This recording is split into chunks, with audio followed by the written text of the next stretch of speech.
It's time to take a look at our Valley Toyota dealers' upcoming schedule. Let's go places. The two-time defending champion Aces, real salty now after losing to Dallas. Come to Phoenix September 1st, then September 3rd, it's the Atlanta Dream getting healthy with Jordan Canada at the point guard, and Brittany Sykes has rejoined the Mystics, and all of a sudden Washington can be a huge problem.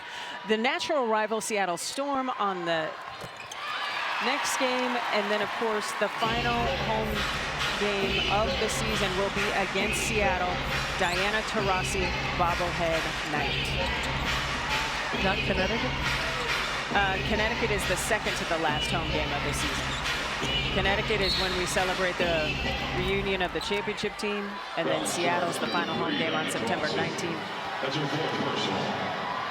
Four personal fouls now on Taurasi to go along with the team high 16 points. Yeah, 14 fouls right now.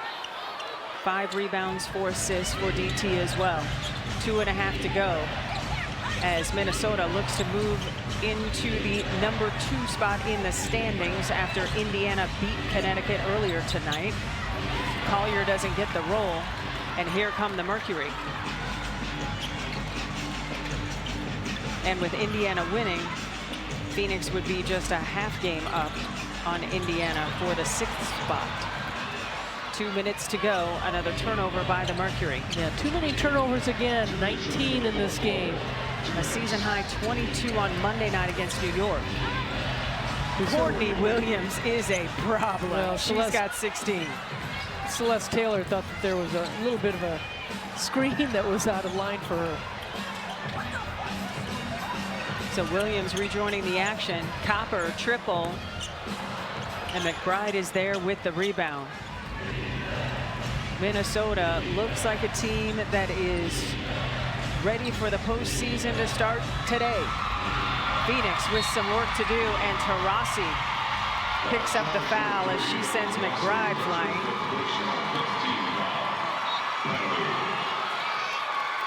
Now you saw Celeste Taylor kind of get caught, and Williams just taking advantage of that screen. Taurasi with the push on McBride. This is Courtney Williams going, no, she crazy, coach. I don't know why she shoved McBride, but she crazy. And she says it with a country accent, and it's awesome. Well, the one thing with Diana Taurasi still talking right now, she's one technical away from being suspended on the amount of technicals she has. Yeah. And with the next game being against the two-time defending champs, don't want to see that happen as McBride buries the free throw. So McBride leads Minnesota with 18 points now, looking for 19 as Napheesa Collier and Courtney Williams take a seat. I mean, there were a lot of good things that the Mercury did in this game, but give the Lynx credit. I mean, they knocked down shots. They were 42% from three-point range, but, you know, their defense holding the Mercury to under 39%. Tosh Cloud buries the 3. She's shooting 50% plus from 3 since the All-Star break. I would love to see more of that from Tosh. And they did a great job on Collier. Collier only with 12 points and 8 rebounds, but she's so consistent doing so many things.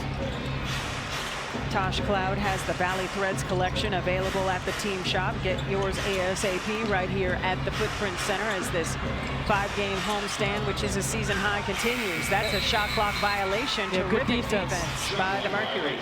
And defense, they've been hustling on the defensive end. But one thing that this Lynx team does is, we talked about it during the game, they pass the ball well. They're very quick in their decision making. Certainly players are cutting to the basket. They made shots tonight. Yeah, number 1 in the league when it comes to assists, better than 23. Tonight they've got 25 dimes.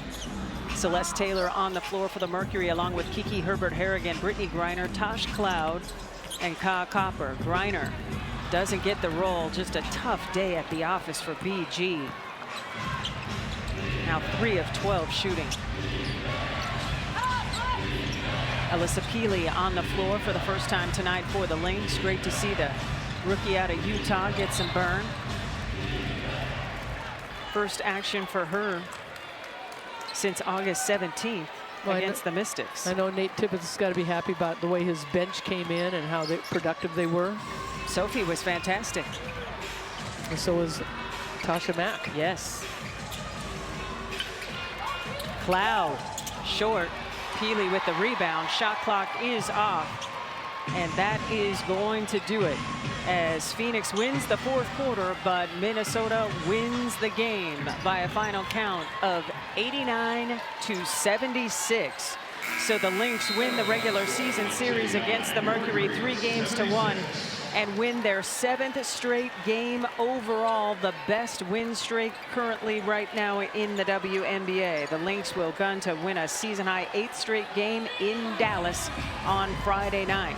The Mercury, well, they fall to 9-6 here at home. What is your biggest takeaway from this game, Annie? Yeah, it was tough. They came out, they turned the ball over way too much in that first quarter and really couldn't get their rhythm going.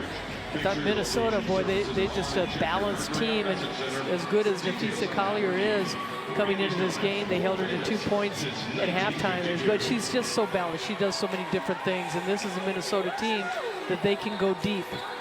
It was nice to see the fact that we had some bench production. Sophie Cunningham leading the way with 16 points, equaling Diana Taurasi's 16 points. Cloud finished with 12, and Griner finished with 12. Copper 13, but it was a little too late against these Lynx. For producer Mark Goldberg, director Bob Adlock, my statistician Pickle Brenner, my partner, the Hall of Famer Annie Myers-Drysdale, I'm Cindy Brunson. Thanks so much for joining us tonight. The next Mercury game is on Arizona Family Sports Sunday afternoon at 1 o'clock when the Merc hosts the two-time defending champion Las Vegas Aces right here at the Footprint Center. Again, our final score, Minnesota 89, Phoenix 76. Have a great weekend.